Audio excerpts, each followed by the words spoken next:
अस्सलाम वालेकुम दोस्तों, मैं हूं मोहम्मद इशफाक खोकर और आप देख रहे हैं हमारा यूट्यूब चैनल TLP इस्लामाबाद।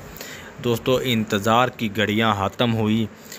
जिस तरह मैंने पहले ही अपने वीडियो में दिन को लाइव आकर आप सब दोस्तों को बता दिया था कि आज अल्लामा हाफ़िज़ साद हुसैन रिज़वी साहब इंशाअल्लाह अज़ीज़ हमारे दरमियान होंगे, आपको रिहा कर दिया जाएगा।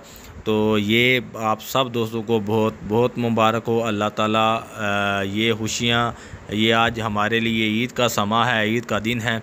तो आप दोस्तों को बताता चलूँ कि अदालत ने आज अल्लामा हाफ़िज़ साद हुसैन रिज़वी साहब को फ़ौरी रिहा करने का हुक्म जारी करते हुए ये फ़ैसला तहरीक लब्बैक को वकला को दिया और जो नोटिफिकेशन तहरीक लब्बैक को वकला को देते हुए कहा कि अल्लामा हाफ़िज़ साद हुसैन रिज़वी साहब को आज रिहा कर दिया गया है।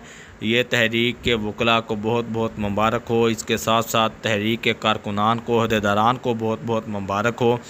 जज साहब ने तहरीक लब्बैक पाकिस्तान के अमीर अल्लामा हाफ़िज़ साद हुसैन रिज़वी साहब के हक़ में फ़ैसला देते हुए ये कहा कि इन्हें फ़िलफ़ौर रिहा कर दिया जाए। इस वीडियो के बारे में आप अपनी क्या राय रखते हैं, कमेंट बॉक्स में ज़रूर बताइएगा।